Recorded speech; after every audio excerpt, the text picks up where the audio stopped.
The Great Schism, panagbulag sa Romanong Katoliko nga simbahan ug ang Eastern Orthodox. Sa karaang panahon, duha ka dako ug kusgan nga simbahan ang naghiusa sa usa ka pagtuo. Ang simbahan ni Kristo nga mitubo gikan sa Roma ug sa silangan. Apan sa paglabay sa panahon, adunay mga panagbangi ug kalainan nga mikunhod sa ilang panaghiusa.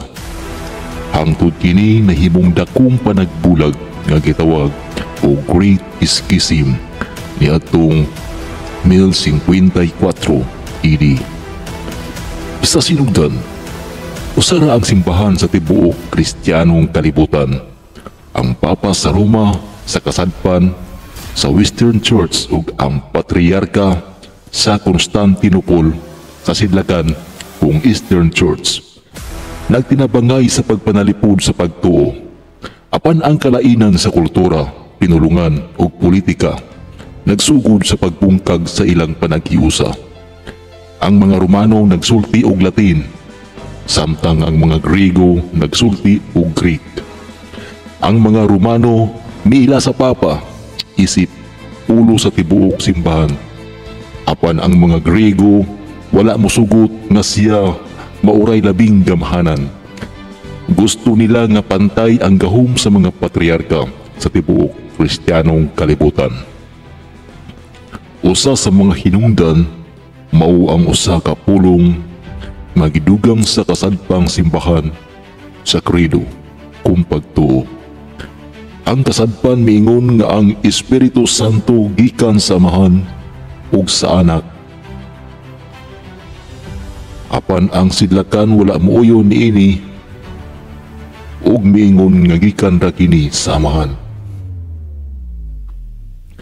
Para kanila, ang pagdugang sa kasadpan usa ka dakong sayop o paglapas sa orihinal nga tuluhan.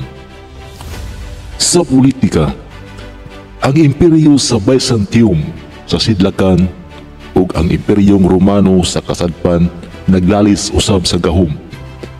Ang Papa sa Roma gusto nga siya ang labing gamhanan sa tanang Kristiyano, apan ang Patriarka sa Constantinople nagtuo nga siya usab adunay kaugalingong katungdanan nga dili kinahanglan mosandig sa Papa.